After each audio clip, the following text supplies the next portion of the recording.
sexto domingo do tempo da Páscoa. Isto mesmo, não esqueçam, estamos ainda em plena Páscoa. A igreja não se cansa de cantar aleluia. A igreja não se cansa de olhar e admirar-se com o Senhor Jesus ressuscitado. Tanto que a oração inicial da missa de hoje vai dizer: Deus Todo-Poderoso, dai-nos celebrar com fervor estes dias de júbilo em honra do Cristo ressuscitado. Estamos celebrando com fervor os dias de júbilo em honra do ressuscitado, em honra do vencedor da morte, em honra do Cristo nosso Deus, que vencendo a morte, venceu a nossa morte e nos abriu o caminho da vida. Do que nos valeria ter nascido, se não nos resgatasse no amor dele? Não teria viver, se viver fosse somente viver e morrer, viver sem um sentido profundo para a nossa existência. Pois bem, meus irmãos, eis a Páscoa, eis a vitória de Cristo que abre o caminho para a nossa vitória. Meus queridos irmãos, vamos meditar um pouco nessa leitura que tem alguns pontos difíceis, viu? Que a gente vai ter que meditar direitinho e compreender direitinho. Eu já expliquei para vocês que nos Atos dos Apóstolos, São Lucas quer mostrar, São Lucas é o autor dos Atos, quer mostrar como a igreja vai crescendo com a presença de Jesus. Jesus que está no meio da sua igreja, Jesus que age na sua igreja pela força do Espírito Santo. Eu já expliquei isto para vocês num desses domingos da Páscoa. Eu acho que foi domingo passado. Mostrei até aquela cena impressionante do Apocalipse, na qual Jesus ressuscitado aparece no meio de 7 candelabros. E eu explicava para vocês, e a palavra de Deus também diz, que aqueles candelabros são imagem da igreja. Então Jesus, que está no meio dos candelabros, Jesus vivo, Jesus ressuscitado, é Jesus que está no meio da sua igreja. Jesus que dirige a sua igreja. Você pode olhar, Apocalipse capítulo 1, vai descrever, e no versículo 20 diz mesmo: os 7 candelabros são as 7 igrejas. Apocalipse 1, 20. E o que quer dizer 7 igrejas? 7 plenitude. Igrejas são as dioceses. Por exemplo, a igreja de Aracaju, a igreja de Propriá, a igreja de Estância. Igreja é a comunidade cristã dirigida por um bispo legítimo, sucessor dos apóstolos, e que celebra a Eucaristia presidida pelo bispo com os seus presbíteros, com os seus sacerdotes, ministrada pelos diáconos, com a presença de todo o povo de Deus. Isso é uma igreja. Então, onde está o bispo, está a igreja. Por isso que no Apocalipse, naquelas 7 cartas, sempre começa assim: ao anjo da igreja de Éfeso, ao anjo da igreja de Laodiceia. Esse anjo provavelmente é o bispo. Ao bispo da igreja de Éfeso, ao bispo da igreja de Tiatira, ao bispo da igreja de Pérgamo, ao bispo da igreja de Esmirna, ao bispo da igreja de Sardes, ao bispo da igreja de Aracaju. Então, as 7 igrejas, 7 quer dizer totalidade, plenitude. Cristo ressuscitado está no meio da sua igreja. Isso que o Apocalipse diz com uma imagem, os Atos dos Apóstolos dizem com uma narração. A narração de todo o livro dos Atos. Vocês vão ver, nos Atos dos Apóstolos é o Espírito Santo que vai dirigindo a igreja. É o Espírito Santo que dá força aos apóstolos. É o Espírito Santo que guia a missão dos apóstolos. É o Espírito Santo que vai dirigindo a vida da igreja. Faz a igreja crescer em número de fiéis. Faz a igreja suportar a provação. Faz a igreja ter força, ter luz para tomar as decisões. Por exemplo, nos Atos dos Apóstolos, os cristãos, logo no começo, tiveram que tomar a decisão mais importante da história da igreja. Qual foi? Foi decidir se os pagãos que se convertiam a Cristo deviam ou não deviam cumprir o judaísmo, cumprir as leis judaicas. Deviam se circuncidar, deviam não comer carne de porco, deviam guardar o sábado. Jesus não deixou nada sobre isso. Jesus não falou sobre isso. E agora? Aí você pode olhar nos Atos dos Apóstolos. Eles se reúnem, os discípulos, os apóstolos e os anciãos de Jerusalém se reúnem para decidir essa questão. Lembra disso? Vão decidir e então resolvem que os que se batizam, os que creem em Cristo, vindos do paganismo, não precisam cumprir as normas judaicas. Você quer ver essa confusão? Olhe Atos, no capítulo 15. E é interessante como eles decidem. Eles decidem e escrevem uma carta com esse decreto, e eles dizem uma coisa. Na carta, eles dizem: pareceu bem ao Espírito Santo e a nós, pois decidimos, o Espírito Santo e nós, não vos impor nenhum fardo, não cumprir a lei de Moisés, não precisa. Pode olhar, Atos 15, 28. Então, o Espírito Santo de Jesus continua orientando a igreja, de modo que nas grandes decisões da igreja, o Papa, os bispos podem dizer: pareceu bem ao Espírito Santo, que guia a igreja, que nos inspira, e a nós. A mesma coisa, querem ver um outro exemplo? Em Atos 16. Atos 16, 6. Diz assim, olha como é interessante. Paulo e Timóteo atravessaram a Frígia e a região da Galácia, pois o Espírito Santo os havia impedido de proclamar a palavra na Ásia. Repare, o Espírito de Cristo dirige a vida da igreja. Querem ver mais? Chegando perto da Mísia, tentaram entrar na Bitínia, mas o Espírito de Jesus os impediu. Então São Lucas quer mostrar isso. O Espírito dirige a igreja. O Espírito ilumina a decisão dos apóstolos. O Espírito provoca conversões na igreja. O Espírito dá força na hora da perseguição. E esse Espírito Santo é o Espírito de Jesus ressuscitado. É se cumprindo aquela palavra de Jesus: eu estarei convosco todos os dias. Isso a gente vê na leitura de hoje. Filipe, que é um daqueles 7 diáconos, a gente viu domingo passado, que foram escolhidos 7 diáconos. Filipe já aparece aqui na Samaria, anunciando Jesus na Samaria. E o Espírito age em Filipe, tanto que Filipe realiza milagres, exorcismos, faz paralíticos e aleijados serem curados. E era grande a alegria naquela cidade. Aqui é preciso ter cuidado com uma coisa. No início da igreja, os milagres eram muito abundantes. Milagres realmente assim, extraordinários. Milagres estupendos. Por que isso? Porque a igreja precisava abrir caminho. Porque a igreja tinha tudo contra ela. E precisava realmente naquela hora que a mão de Deus se mostrasse. No decorrer da história sempre houve milagres. Aqui mesmo em Sergipe vocês viram agora o milagre que Nosso Senhor fez pela intercessão da irmã Dulce. Curou uma pessoa. Vocês viram o milagre que Nosso Senhor fez pela intercessão de João Paulo II. Curou uma feira com Parkinson. Jesus disse no Evangelho domingo passado: quem crê em mim fará as obras que eu faço, e fará até maior que estas, porque eu vou para o Pai. E tudo o que pedirdes em meu nome, eu concederei. Então os milagres que os cristãos fazem, eles fazem porque têm o Espírito de Cristo. Eles fazem na força do Espírito de Cristo. Isso é muito bonito. Veja, na história da igreja sempre houve, sempre haverá milagres. Milagres grandes, portentosos. Milagres que realmente chamam a atenção porque a ciência não tem como explicar de jeito nenhum. E há milagres pequenos, milagres que a gente experimenta na vida da gente. Cada um poderia contar, talvez, alguns milagres que experimentaram, que disseram, não, aqui realmente houve uma ação de Deus. Então isso sempre vai haver. Eu mesmo no meu ministério, várias vezes já testemunhei isso. Já testemunhei. E com emoção, porque é bonito você ver a ação de Deus mesmo ali. É como se Deus ali dissesse, olha eu aqui. Eu que sempre me escondo. Olha eu aqui mostrando o rosto um pouquinho, para que vocês vejam que realmente eu estou presente. Agora, não se pode confundir o cristianismo com um milagreirismo. Não. Milagre não tem hora marcada. Não pode existir sessão de milagre, sessão de cura. Não, aí é enrolada. Não existe isso. Deus é livre. Cristo não veio ao mundo para fazer milagre. Eu já expliquei isso aqui uma vez. Cristo veio ao mundo para anunciar e iniciar o reino do Pai, o reino de Deus.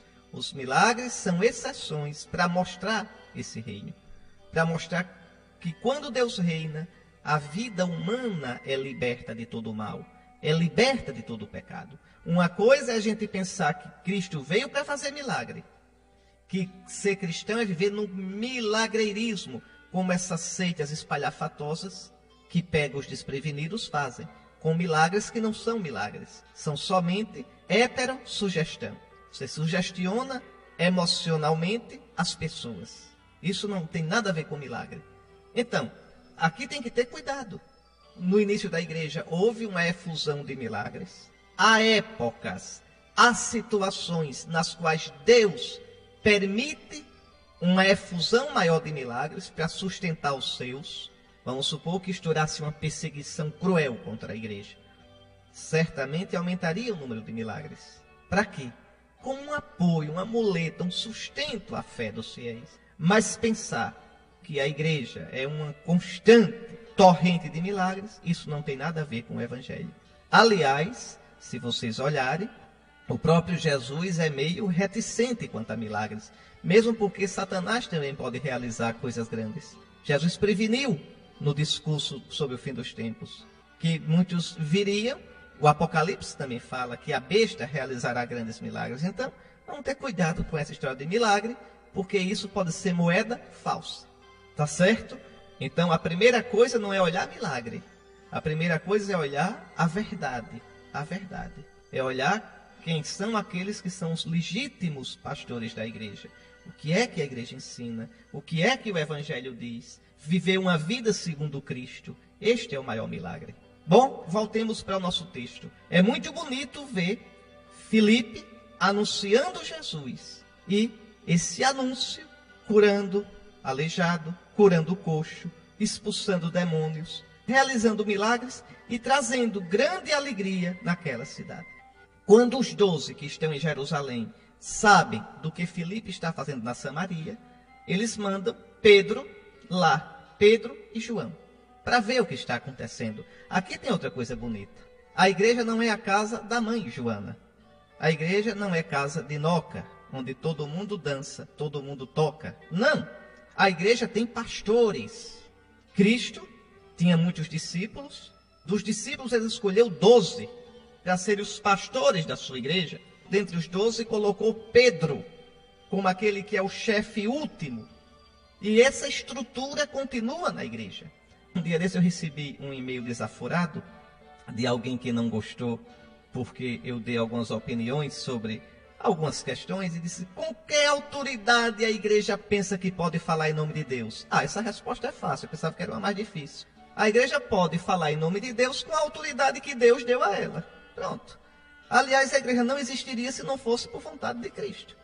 A igreja não é a associação, a fundação Jesus de Nazaré, que a gente reuniu para manter a memória de Jesus viva, não. A igreja existe porque Jesus venceu a morte e ele fundou a igreja. Minha igreja. E a igreja católica, viu?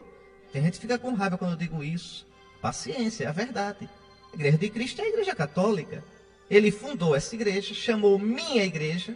Ele não tem um harém, tem uma esposa só, a minha igreja. Entregou a Pedro e seus sucessores, aos 12 e seus sucessores, que são os bispos. Quem vos ouve, a mim ouve. Quem vos rejeita, a mim rejeita. Pronto. São Paulo diz: se alguém pregar um evangelho diferente desse meu, seja anátema. Pode ser um anjo falando, seja anátema. É tão clara a escritura. E os apóstolos e seus sucessores constituíram auxiliares, os presbíteros, os padres e os diáconos. E lhes deu parte da sua autoridade. Isso está na escritura. Está na escritura e está na história. Pronto. Há 2000 anos é a igreja católica. Aí diz que ela é a besta, não é. Diz que ela é a grande prostituta, não é.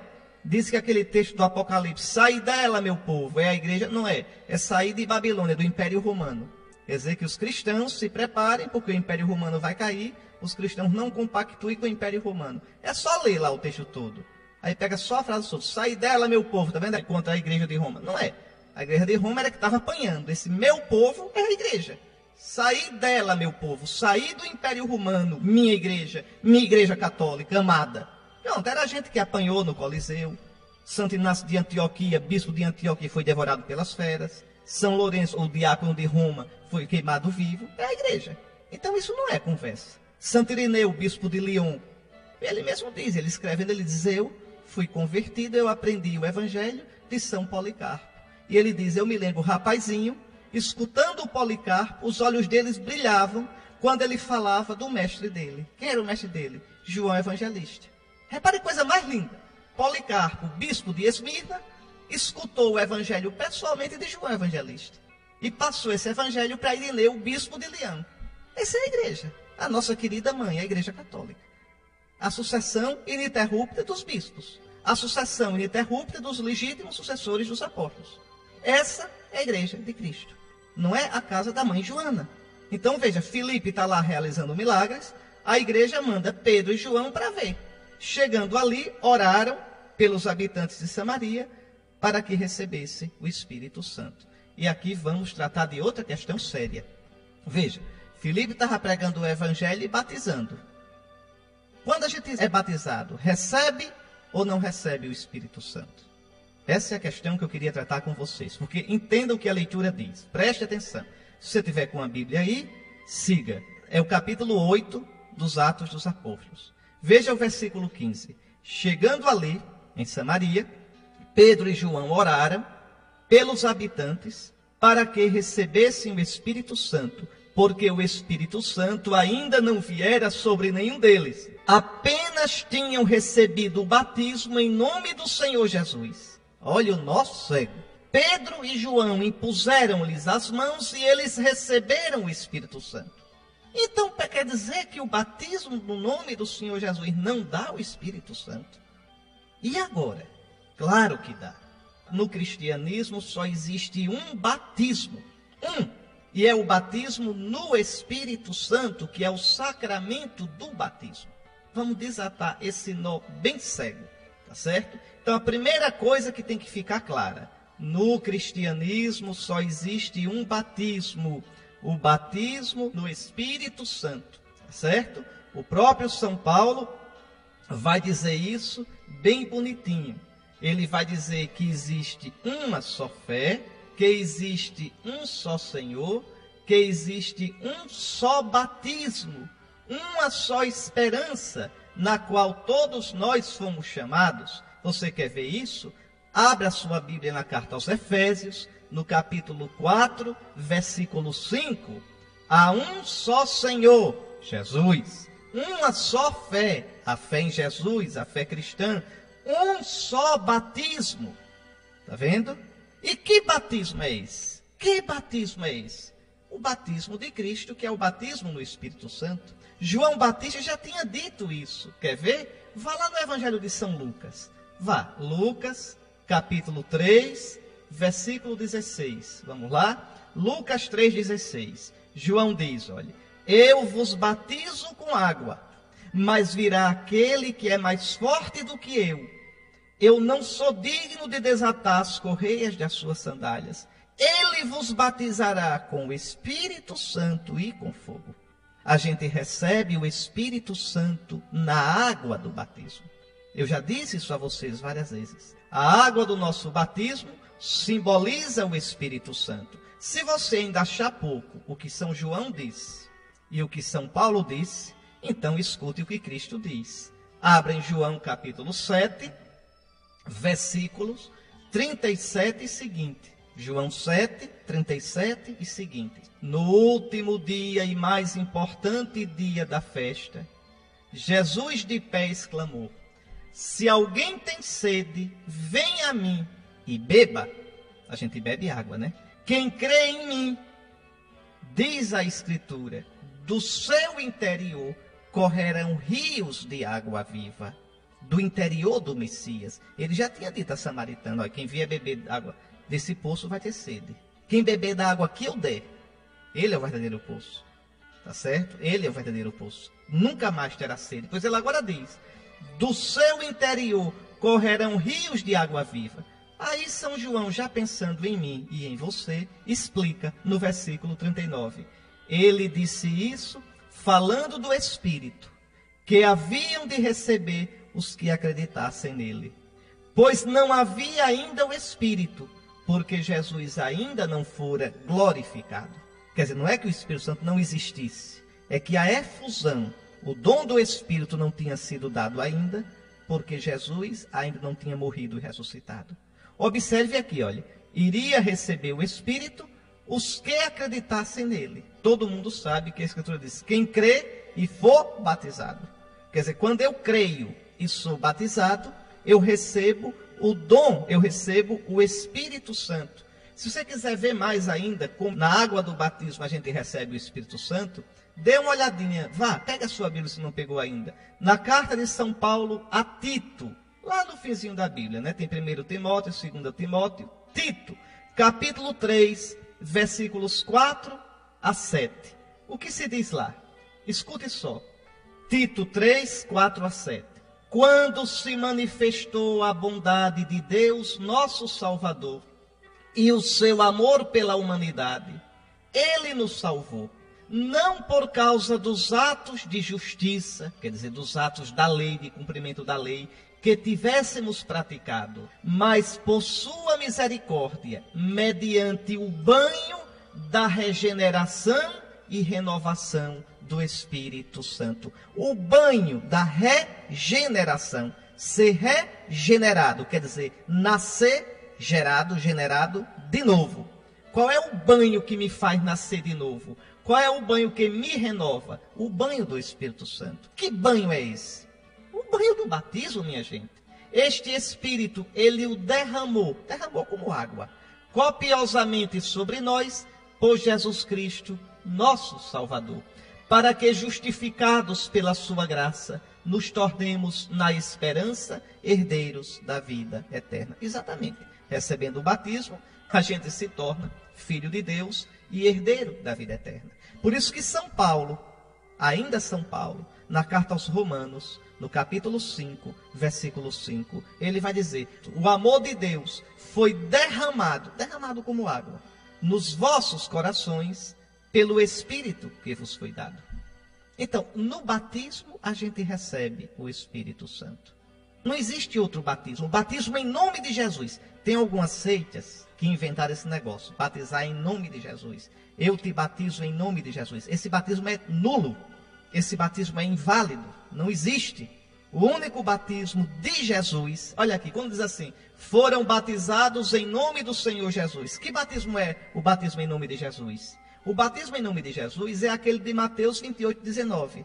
Ide por todo o mundo, batizando em nome do Pai, do Filho e do Espírito Santo. Quer dizer, o batismo de Jesus é o batismo instituído por Jesus. E o batismo instituído por Jesus, o batismo em nome de Jesus, é o batismo na Trindade Santa. Eu te batizo em nome do Pai, do Filho e do Espírito Santo. E se eu dissesse assim, eu te batizo em nome do Pai, em nome do Filho, em nome do Espírito Santo, esse batismo também não vale. Só pode dizer uma vez, em nome, porque é um só Deus. Esse nome é a essência divina. Eu te batizo em nome de um Deus só, que é ao mesmo tempo Pai, Filho e Espírito Santo. É por isso que aquele cantozinho que a Renovação Carismática inventou, e muita gente canta no começo da missa, bonitinho, mas herético. Em nome do Pai, em nome do Filho, em nome do Espírito. Isso é heresia pura. Isso é triteísmo. Não há três nomes. Em nome do Pai, em nome do Filho, em nome do Espírito Santo. Esse cântico é herético. Esse canto não pode ser cantado de modo nenhum, é herético. É a tal coisa, o autor, o rapaz, a moça tem jeitinho para compor tudo, é bonzinho de música, mas não sabe nada de teologia. Aí compõe uma música bonitinha, que o povo gosta e começa a cantar porque é bonito. O primeiro critério para cantar um cântico na igreja não é porque é bonito, é se ele for conforme a nossa fé. É como diz a velha tradição da igreja, inspirada em Santo Agostinho, lex orandi e lex credendi, ou seja, a gente reza o que a gente crê. A gente reza aquilo que é a nossa fé. Se eu começo a rezar de um modo errado, eu levo a fé para o erro.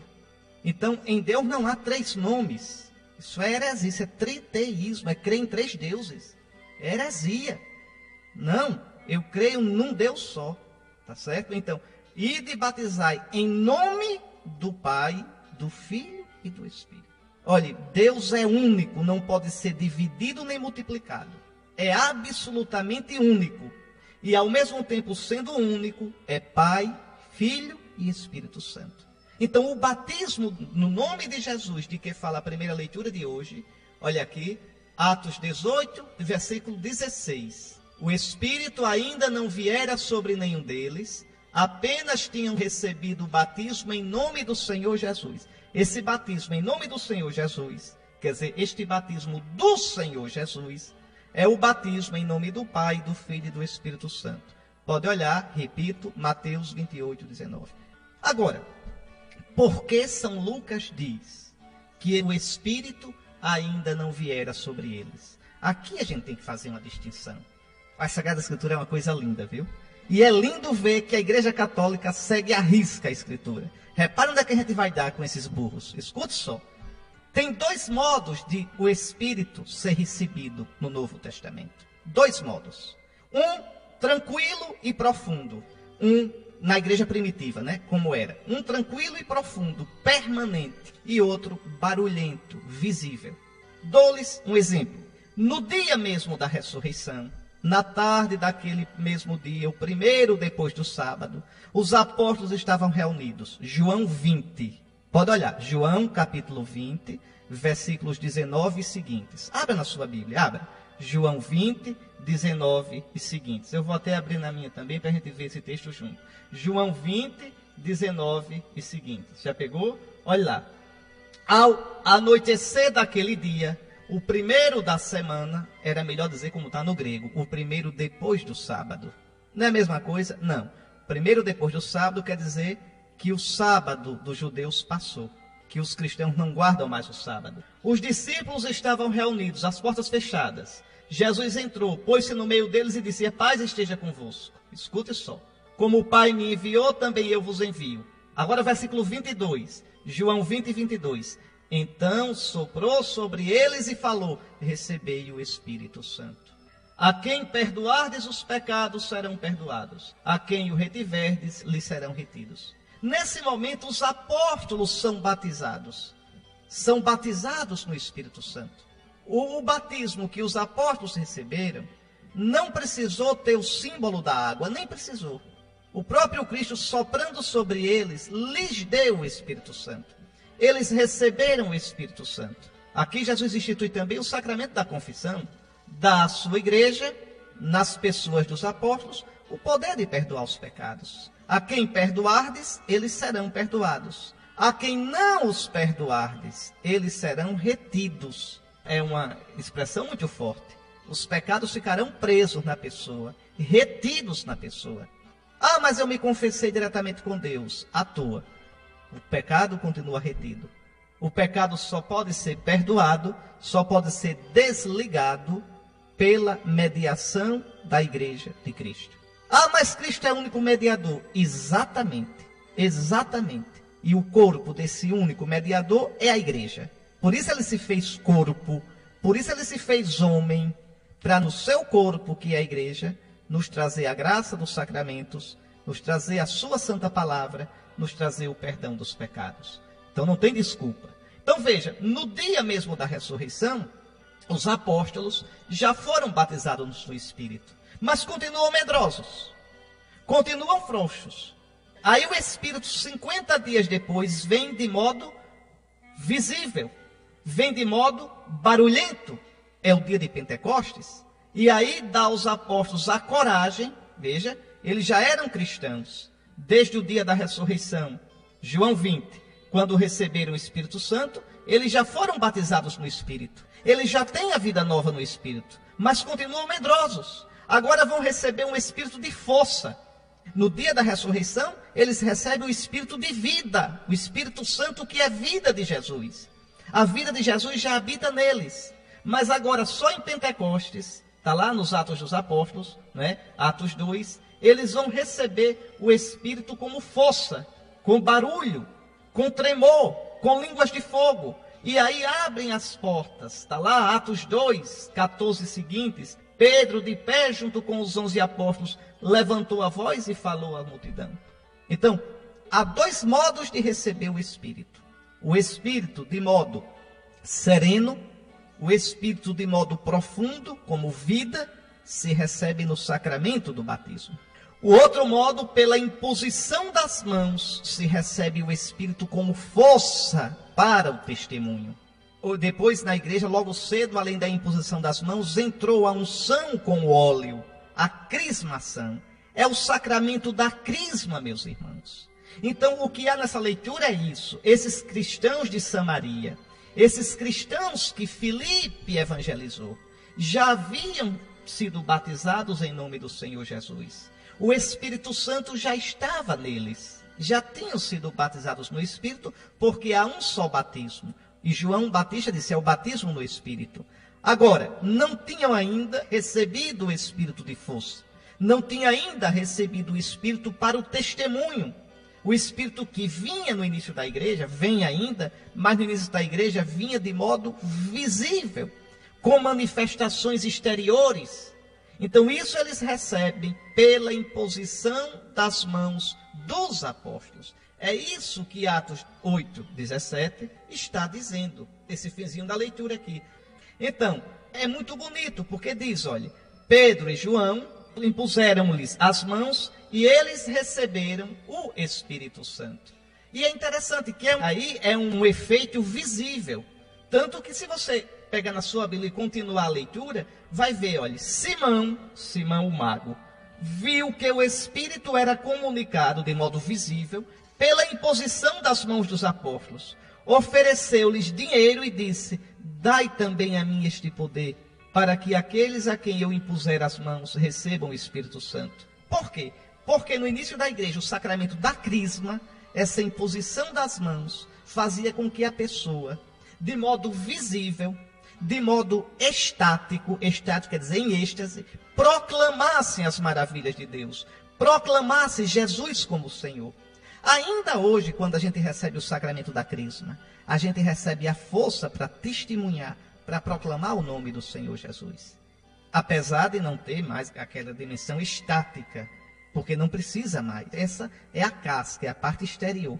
Então, compreendem? Aqui a gente está falando de dois sacramentos. O sacramento do batismo, que me dá o Espírito Santo de modo discreto, como vida nova em Cristo.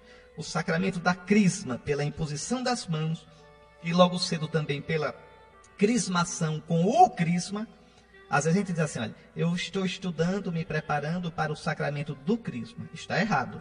É o sacramento da crisma. Você pode dizer sacramento da crisma, sacramento da confirmação ou sacramento da crismação. Está certo? Agora, neste sacramento da crisma, você recebe a imposição das mãos do bispo, que é sucessor dos apóstolos, sucessor de Pedro, de João. E além disso, ele crisma você com o crisma. O crisma é o óleo perfumado. A crisma é o sacramento. Então, no sacramento da crisma, eu sou ungido com o crisma. Pronto, entenderam agora? Então, Pedro e João chegam em Samaria, está aquele monte de batizado, eles já têm o Espírito Santo neles, eles já são nova criatura. São Paulo vai dizer na segunda carta aos Coríntios, todo aquele que está em Cristo é uma nova criatura. Na carta a Tito, ele diz, isso é pelo poder do Espírito, poder regenerador, que gera de novo. Nascestes de novo. Então, tudo certo, já tem o Espírito Santo. Pedro e João crisma aqueles lá, impõe as mãos sobre ele, confirma, e eles recebem novamente o Espírito Santo, agora com outro efeito. Espírito de força, espírito para o testemunho. E eles então testemunham em nome do Senhor Jesus. Eles entram em êxtase, com coragem, começaram a anunciar o nome de Jesus. Tanto, já disse, se você continuar a leitura em casa, aí com a sua Bíblia, no versículo 18, Simão, o mago, vendo como eles ficaram diferentes depois da imposição das mãos, quer pagar a Pedro e João, eles darem esse poder a ele. Daí vem simonia. Simonia é o que esse Simão fez, querer comprar as coisas sagradas. Querer comprar a graça de Deus. Simonia vem disso aí, do que o Simão fez. O Simão disse, olha, eu dou um dinheirinho e vocês me dêem esse poder de também fazer isso, tá certo? Simonia é isso. É o vício, o pecado de Simão, desse mago daí. Minha gente, falei demais, vocês me desculpem, mas aqui tinha que explicar tintim por tintim a vocês. O que é bonito é que como a Igreja Católica vem dos apóstolos, é muito bonito, porque é a tradição contínua. A tradição vai se aprofundando, porque Jesus disse, tem coisas que vocês não podem entender agora. Jesus diz no Evangelho de João. Mas o Espírito Santo, quando ele vier, o Paráclito, é o Evangelho de hoje, viu? Jesus, vocês vão escutar. Ele vai dar testemunho de mim. Ele vai mostrando. É o que o Espírito Santo vem fazendo nesses 2000 anos. Vamos agora rezar juntos o Salmo responsorial, o Salmo da missa de hoje, que é o Salmo 65. Diz uma coisa bonita, veja, imagine aqueles samaritanos para quem Filipe pregou o Evangelho. Você se lembra quando Jesus esteve na Samaria? Você se lembra que Jesus disse que os campos já estavam prontos para colher? Que um era o que plantava e outro era o que colhia? Pois é, o Filipe está colhendo o que Jesus plantou. Naquela mulher samaritana, Jesus já antevia, já previa a conversão dos samaritanos. Isso que está acontecendo agora com a pregação de Filipe. Então, que alegria os pagãos aceitarem o Senhor. Por isso que o Salmo vai dizer, aclamai o Senhor Deus, ó terra inteira. Não somente Israel, mas a terra inteira. Dizei a Deus como são grandes vossas obras. Pela conversão dos samaritanos, os milagres que Filipe fez ali. Vinde ver todas as obras do Senhor, seus prodígios estupendos, entre os homens, entre a humanidade toda. Meus queridos irmãos, que palavras bonitas esta de São Pedro. Vamos ver alguns pontos mais importantes. Primeiro, São Pedro nos exorta, nos dá uma ordem. Caríssimos, santificai em vossos corações o Senhor Jesus Cristo. O que significa santificar Cristo no nosso coração? Na Bíblia, o coração é a própria pessoa, na sua consciência, no seu ser mais profundo. Dizer coração é dizer meus pensamentos, meus sentimentos, meus afetos. Então, São Pedro pede que com a nossa vida, com o nosso ser, a gente santifique Jesus. Quer dizer, a gente honre Jesus. Santificai em vossos corações o Senhor Jesus Cristo. Jesus nos ensinou a dizer, Pai, santificado seja o vosso nome. E agora São Pedro diz, santificai o Senhor Jesus. Porque Jesus é Deus como o Pai é Deus. Então, santificai o Pai, santificando Jesus. Quem honra o Filho, honra o Pai. Quem não honra o Filho, também não honra o Pai. Um cristão santificar Jesus é viver na verdade de Jesus. É viver nos preceitos de Jesus. É fazer a vontade de Jesus. Quem é cristão, mas vive como pagão, quem é cristão, mas vive no pecado, ultraja, blasfema, desonra o nome de Jesus. Santifica Jesus no seu coração, no seu ser, na sua vida, aquele que vive na santa vontade de Jesus, rompendo com o pecado e buscando viver na virtude. Aí depois São Pedro dá outro preceito, não é? Ligado a este primeiro. Estai sempre prontos a dar razão da vossa esperança a todo aquele que vou lá pedir. Então, quando eu vivo como cristão, eu estou testemunhando o nome de Jesus. Eu estou mostrando com a minha vida que eu espero em Jesus. Eu estou mostrando com a minha vida que eu fiz de Jesus o meu batente, o meu rochedo, o alicerce da minha vida. Mas nessa frase aqui de Pedro, estais sempre prontos a dar razão da vossa esperança a todo aquele que vou lá pedir, tem mais uma coisa. Não é somente testemunhar Cristo com a vida, mas todo aquele que perguntar pela minha fé, todo aquele que perguntar por que eu creio, por que você é cristão? Por que você é católico? Eu devo saber a resposta. Eu devo estar sempre pronto a dar a razão da minha esperança a todo aquele que vou lá pedir. Se você aceita um conselho meu irmão, nunca discuta religião, é perdido. Quando alguém vier fazer uma pergunta a você sobre a igreja, quando alguém vier fazer uma pergunta a você sobre a Bíblia, sobre Jesus, com má intenção, não responda. Ria e deixe para lá. Não merece resposta. Jesus mesmo disse, não jogueis pérolas aos porcos. Não deis aos cães as coisas santas. Mas quando alguém vier perguntar a você pela sua fé, por Jesus, pela igreja, pela Escritura, de modo sincero, então aqui, olha o preceito do apóstolo: estais sempre prontos a dar a razão da vossa esperança a todo aquele que vô-la pedir. Então, a todo aquele que tiver sede, que quiser saber, para encontrar a verdade, você perca todo o tempo do mundo com essa pessoa, explicando, mostrando. Não perca tempo com quem vem para discutir. Não perca tempo com aqueles que, cheios de soberba, vêm para denegrir a igreja, para denegrir a Bíblia, para denegrir Cristo. Aí não. Aí você deixe para lá, nem ligue. Entra no ouvido, sai pelo outro. Agora, todo aquele que pedir a razão da sua esperança, de modo sincero, esteja pronto para dar a razão. Mas como fazer isso? Olha o que São Pedro diz no versículo 16. Fazei-o, porém, com mansidão e respeito e com boa consciência. Ou seja, devemos fazer isso com humildade, devemos fazer isso com mansidão, devemos fazer isso com santo temor de Deus, com caridade para com a pessoa. Pode ser que a pessoa depois não creia, pode ser que depois a pessoa ainda fique com dúvida, mas se a pessoa tem boa intenção em ter perguntado, que a gente faça com mansidão, com respeito, com humildade, com uma boa consciência. Com uma boa consciência. Então, se em alguma coisa fordes difamados, ficarão com vergonha aqueles que ultrajam o vosso bom procedimento em Cristo. Aqui uma coisa importante, né? O cristão não só deve testemunhar o nome de Jesus com a palavra, mas a vida dele, o bom procedimento dele, deve ser o atestado da palavra que ele prega, do bom testemunho que ele dá. Isso é muito importante, tá certo? Ah, mas fulano prega tão bem. Ótimo, ótimo que pregue bem. Ótimo que explique bem, mas é preciso que a vida seja reta. Ah, mas fulano faz tantas obras de caridade, é tão bom com os pobres. Ótimo que seja bom com os pobres, mas precisa que a vida seja reta, que a vida seja conforme a verdade e a honestidade e a decência que nosso Senhor Jesus Cristo nos ensinou.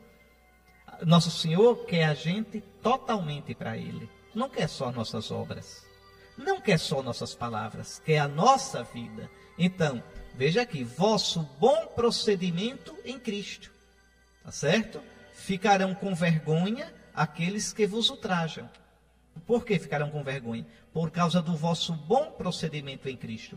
Pois será melhor sofrer praticando o bem, se esta for a vontade de Deus, do que praticando o mal. Não é a mesma coisa sofrer praticando o bem e sofrer praticando o mal. Tem gente que erra feio, tem gente que vive uma vida de pecado, e depois, quando é descoberto, eu estou sofrendo por causa de Cristo. Não, você está sofrendo porque praticou o mal. Você está sofrendo pelo pecado grave que cometeu. Uma coisa é o sofrimento por causa de Cristo e do Evangelho. O sofrimento, você tendo uma boa consciência. O sofrimento, você tendo um bom procedimento. Outra coisa é o sofrimento acarretado pelo seu pecado. Então, cuidado, meus irmãos. Cuidado para a gente não querer se esconder, se mascarar, como se o sofrimento por causa do nosso pecado fosse um ato de virtude, um martírio. Não, não, senhor. Aí, além do pecado de ter pecado mesmo, tem o pecado de mascarar o próprio pecado. Tem o pecado de se fazer de vítima sem ser vítima. Cristo sofreu, mas o sofrimento inocente. Por isso São Pedro vai dizer, com efeito, também Cristo morreu, uma vez por todas, por causa dos pecados. O justo pelos injustos, a fim de nos reconduzir a Deus. Então Cristo sofreu, mas sofreu sem merecer. Sofreu sendo justo, quer dizer, sofreu sendo santo. O justo pelos injustos. Ele não cometeu pecado, vai dizer São Pedro ainda. Nem se achou mentira na sua boca. Jesus não tinha uma vida dupla, não. Ele sofreu sim, inocentemente. Por isso o seu sofrimento serviu para a nossa salvação. O seu sofrimento foi para nós fonte de vida eterna. Repito, é bem diferente do sofrimento causado pelo nosso pecado. O sofrimento causado porque a gente mereceu, a gente entrou numa situação que nos levou a uma situação de sofrimento. Então, eu peço muito a vocês tenham esse cuidado, não é? Não se fazer de vítima. É muito feio isso. Eu pintei, bordei, aí quando descobrem, quando eu sou repreendido, quando eu sou punido pelo que fiz de errado, aí digo, eu estou sofrendo como Cristo. Não, Senhor, não enrole. Cristo sofreu inocente. Cristo sofreu sem pecado. Cristo sofreu apesar de ser santo e puro. Aí sim, né, o seu sofrimento, você tenha coragem de dizer, não, eu estou sofrendo, estou expiando o meu pecado. Eu estou sofrendo, meu Deus, e ajuda-me, para que esse sofrimento sirva de expiação, de purificação para o meu pecado. Aí sim, é isso que São Pedro aqui está falando, de Cristo, não é? Que sofreu uma vez por todas o justo pelo injusto. E aí no fim São Pedro diz, sofreu a morte na carne. Na carne, o que é a carne aqui? É a vida humana da gente. Por isso já colocaram aqui na tradução, quem está ouvindo, sofreu a morte na sua existência humana. Na verdade, no grego não está assim não, viu? Diz assim, sofreu a morte na carne. Carne quer dizer o homem na sua vida humana, o homem na sua fragilidade de criatura. Então, Cristo sofreu a morte como homem. Cristo sofreu a morte na sua natureza humana, mas recebeu nova vida no Espírito, quer dizer, no Espírito Santo. Já expliquei muitas vezes a vocês nessa Páscoa que o Pai ressuscitou Jesus, derramando sobre ele o Espírito Santo. Morto na carne, foi justificado no Espírito. Quer dizer, morto como homem, foi ressuscitado na força do Espírito Santo. Está aí um evangelho bonito, um evangelho que a gente pensa que é fácil e que é difícil. Difícil para a gente entender bem direitinho. O meu gosto assim de fazer essa hora com vocês é a gente poder destrinchar juntos na oração, na fé, a santa palavra de Deus. É a primeira missão do padre, é a primeira missão do bispo, anunciar a palavra, pregar a palavra do Senhor, alimentar o povo de Deus, partindo para ele o pão da santa palavra, porque o homem não vive somente de pão, mas de toda palavra que sai da boca de Deus. Vamos lá. Jesus aqui está na última ceia, e ele diz, se me amais, guardareis os meus mandamentos. Se me amais. Ora, quem é o amor de Deus? O amor de Deus é o Espírito Santo. Olhe Romanos capítulo 5, versículo 5. O amor de Deus foi derramado nos vossos corações pelo Espírito Santo que vos foi dado. Aqui é como se Jesus dissesse, se vós tendes o meu Espírito de amor, se o meu Espírito de amor está em vós, vós tereis força para guardar os meus mandamentos. Ninguém guarda o mandamento simplesmente na marra. Eu quero, eu vou guardar. Nada. É o seu querer, sim, sustentado pela graça. E essa graça é o Espírito Santo, o Espírito de amor. Então vamos lá. Se me amais, guardareis os meus mandamentos. E eu rogarei ao Pai, e ele vos dará outro paráclito. Aqui tem defensor. O bom é dizer paráclito, porque paráclito quer dizer advogado, defensor, o que está junto, o que intercede. Então quer dizer isso tudo. Para que permaneça sempre convosco. Então, se eu amo a Cristo, atenção, o sentido é esse. Se eu amo Cristo, se eu guardo os mandamentos de Cristo, isto é um sinal de que eu vivo no Espírito Santo. Isto é um sinal de que o Espírito em mim dá testemunho de Jesus. É o advogado de Jesus em mim. E se torna meu advogado junto do Pai. É muito bonito isso, tá certo? São Paulo vai dizer, ninguém pode dizer Jesus é Senhor. Veja, ninguém pode crer em Jesus, ninguém pode amar Jesus, a não ser no Espírito de Deus. E ninguém pode dizer anátema seja Jesus, se tiver o Espírito Santo. Então isso que São Paulo diz desse jeito, Jesus no Evangelho de João fala desse modo que nós estamos agora vendo. Então, se tendes o meu Espírito, tereis a força para guardar os meus mandamentos. Se viveis dóceis ao meu espírito, se sois dóceis ao meu espírito de amor, guardareis o meu mandamento. Então vós experimentareis, vindo do Pai, através de Jesus, o Paráclito, o defensor, o Espírito da verdade, que o mundo não é capaz de receber, porque não o vê nem o conhece. Vocês sabem que os kardecistas dizem que esse Espírito da verdade é um Espírito que se manifestou a Allan Kardec. Não tem nada a ver com isso. Nada, nada, nada. Esse Espírito da verdade é o Espírito Santo. Esse Espírito da verdade dá testemunho de Jesus. Que testemunho? De que Jesus é Deus. O Espírito da verdade é o Espírito Santo que foi dado aos apóstolos. Jesus diz aqui, vós recebereis.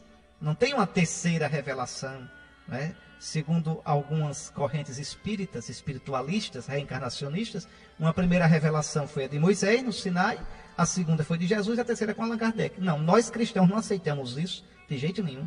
Jesus é a palavra de Deus. Jesus é o verbo feito carne. Jesus é Deus. Em Jesus, Deus disse tudo o que tinha para dizer, não tem mais nada para dizer. Toda a palavra de Deus para a gente está em Jesus Cristo. Nele está a vida. Nele está a nossa salvação. Nós não aceitamos o livro de Mórmon. Nós não aceitamos os livros de Allan Kardec de modo nenhum. Quem quiser crer nisso é livre para crer, mas não é mais cristão. Não é mais católico, não está mais na fé dos discípulos de Cristo. Não. Jesus é a palavra de Deus. Jesus é a palavra definitiva de Deus. Eu sou o alfa, o princípio, e o ômega. Fechei. Alfa é A. Ômega é Z. Então, de A a Z é Jesus. Eu sou o alfa e o ômega. Depois do Z não tem mais nada.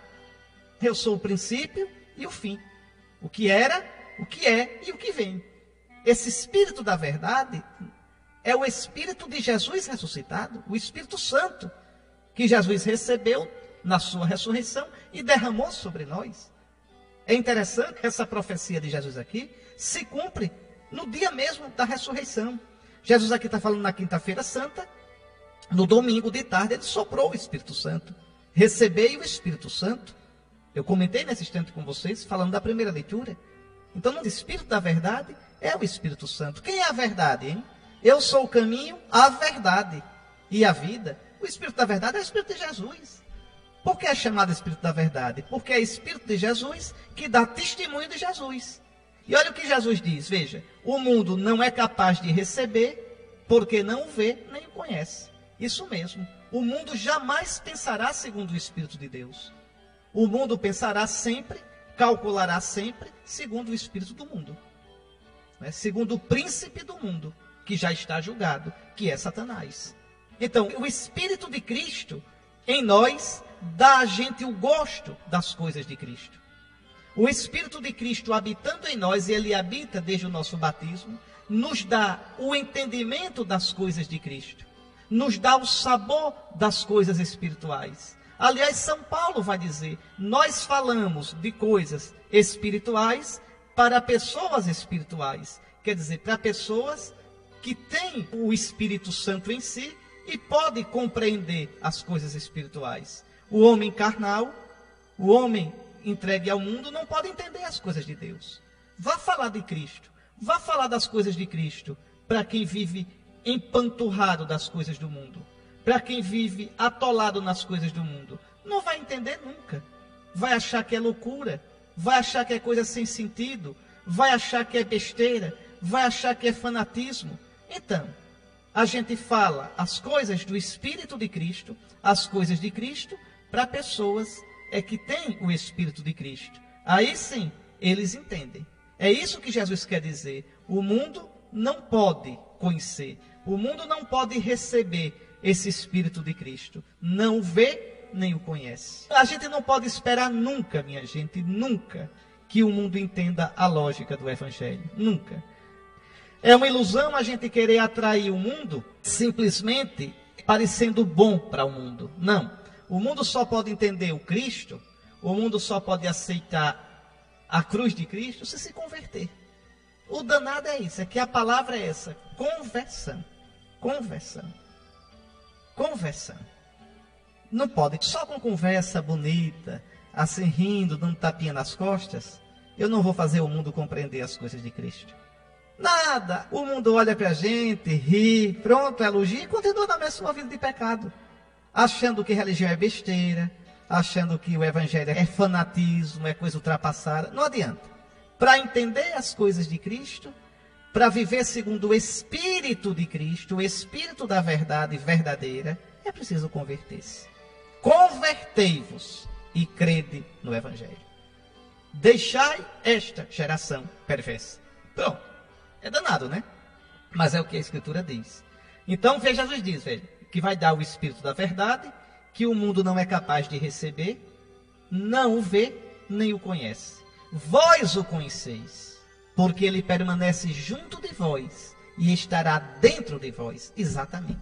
Desde o vosso batismo, o Espírito habita em vós. Desde o vosso batismo, o Espírito é vida de Cristo em vós. Desde a vossa crisma, o Espírito é força de Cristo em vós. Cada vez que comungais no corpo e sangue de Cristo cheio do Espírito Santo, vós recebeis a força outra vez do Espírito para imolar a vossa vida com Cristo e como Cristo para a glória do Pai. Então, é recebendo os sacramentos, é rezando, é lutando para fazer a vontade de Cristo, que a gente experimenta na força do Espírito que Cristo está conosco, está em nós. Por isso Jesus diz, não vos deixarei órfãos, eu virei a vós. Como é que Jesus vem a nós? Na força do Espírito, dado em cada sacramento. Olhe, pouco tempo ainda e o mundo não mais me verá. Acabou-se. A última vez que o mundo viu Jesus foi na sexta-feira santa, de tarde, até às 3 da tarde, no dia 7 de abril do ano 30. Até ali o mundo viu Jesus. Depois o mundo nunca mais viu Jesus. Nunca mais viu.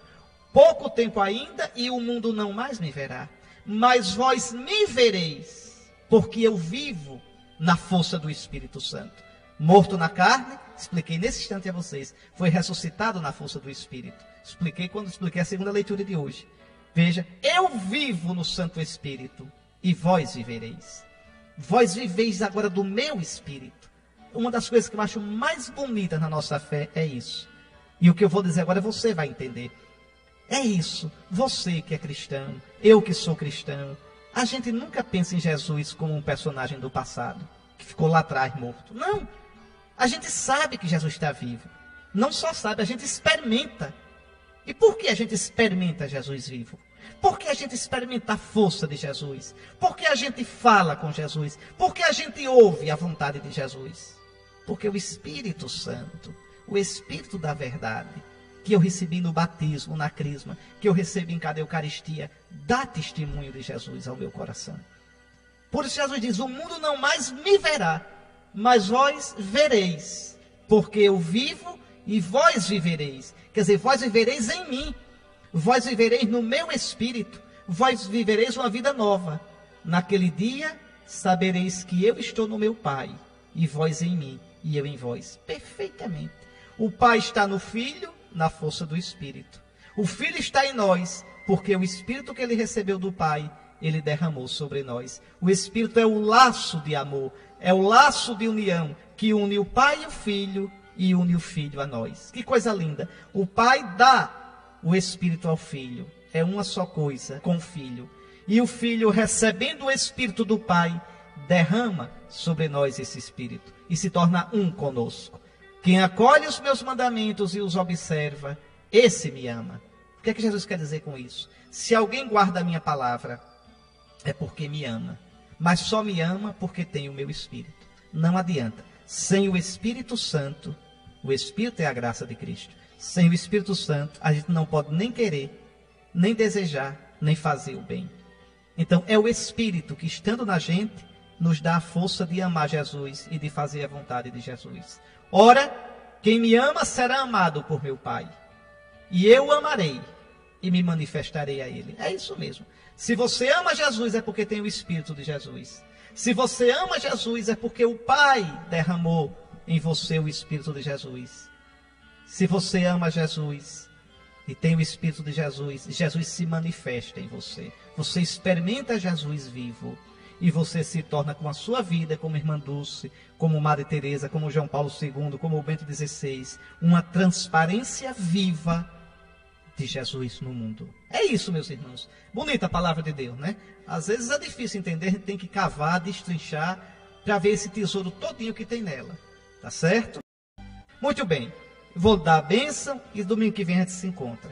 O Senhor esteja convosco, abençoe-vos o Deus Todo-Poderoso, Pai, Filho e Espírito Santo. Um bom domingo para você, para a sua família. Fique na paz de Cristo.